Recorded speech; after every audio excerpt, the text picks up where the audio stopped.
Very exciting. Right now we're going to talk about some RNA targeted therapeutics. So my colleague Liana Orlando is the VP of Research here at Cure Duchenne. She's also a partner of Cure Duchenne Ventures. She's going to give us a primer, an intro, like Karsten Bonneman did, and then we're going to go into some of the company presentations.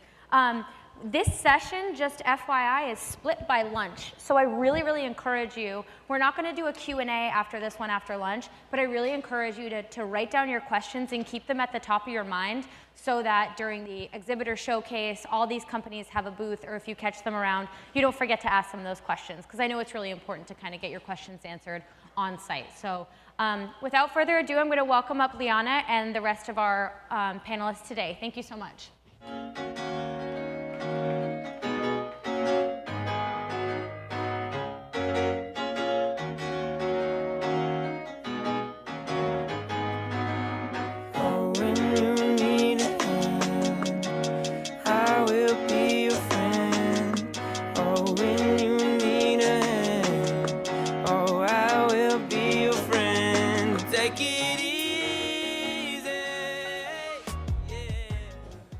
Hi, everyone. We have a great lineup of talks today before lunch and after lunch, as Carrie said, so I'm going to jump right in and give a little bit of a background, so maybe we're all starting from an even playing field, so to speak. So the title of this section is Restoring Dystrophin Through RNA Targeted Therapeutics. So I thought I'd start with what is RNA. So if you don't know, don't worry. I'm going to get into it in the next slide. But what we're going to cover with these RNA-targeted therapeutics are a collection of different therapies, exon skipping, which is happening mostly with antisense oligonucleotides, a word you're going to hear a lot today. Another approach for delivering exon skipping machinery by delivering it via AAV, which is a little bit more similar to what you heard this morning in the gene therapy talk, and some stop codon read-through agents. So these are all different strategies for restoring dystrophin by targeting the RNA. So what is RNA? So our genes, or our genome, is our DNA, which sits in the nucleus of our cells, and that genetic information encodes the proteins in our body. So the DMD gene is what encodes the dystrophin protein.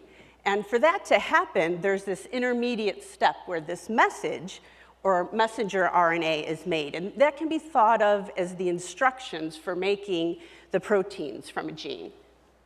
And so all of the therapies we're talking about today, I'm going to see if I can get the laser pointer to work. Oh, yeah. Is targeting sort of these intermediate steps between the DNA and the protein. So somewhere along that way, we're targeting the message. And so your original copy of the gene doesn't get changed. So a lot of the talks we're going to hear starting now and then again after lunch are going to be around exon skipping. And so we'll go through what exon skipping is, but you might ask, well, will exon skipping work for me? The first thing is that this is sort of precision medicine, so you need to know what your specific mutation is to know whether or not you can skip around it.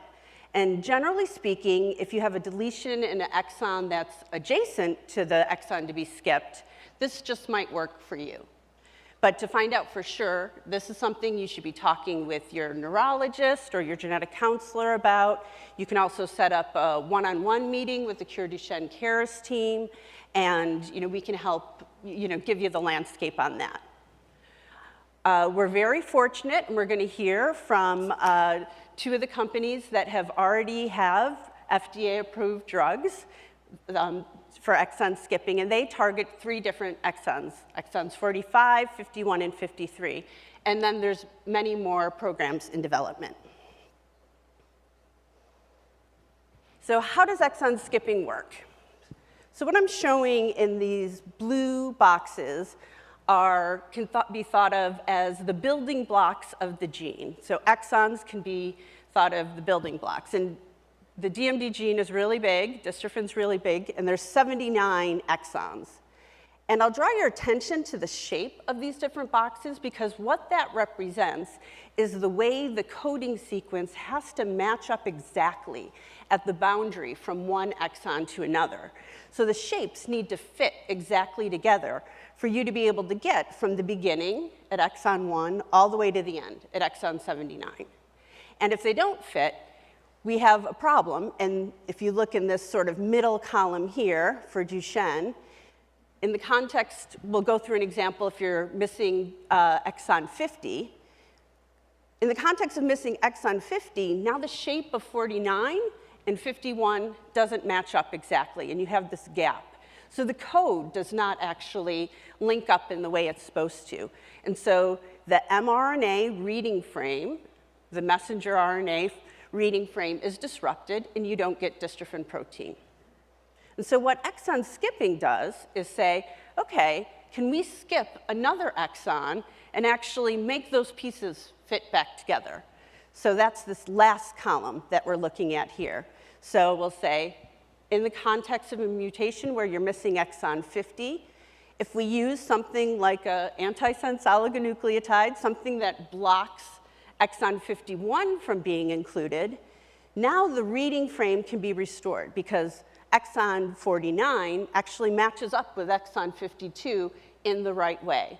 And so now you will get all the way from the beginning at exon 1 to 79, but just be missing those 2 exons in between. And it turns out that that can be a functional dystrophin protein. Nature has taught us there's some individuals who are missing certain exons that naturally skip other exons and have what's called revertant fiber. They have some dystrophin production, just missing little pieces in the middle. And small amounts of that can actually lessen the severity of the disease. So the premise of exon skipping is trying to take what we've seen a little bit in nature and maximize that process. And this exon skipping works not just for single exon deletions. It can work also if you're missing multiple exons all at once. And this is just another example of a 2 exon deletion if we're missing 49 and 50. Again, 48 doesn't match up with 51. But if you also, doesn't match up with 51, but if you also skip 51, now the reading frame is restored, and you would get a dystrophin protein, which would just be missing those 3 exons in the middle. So this is the concept of exon skipping.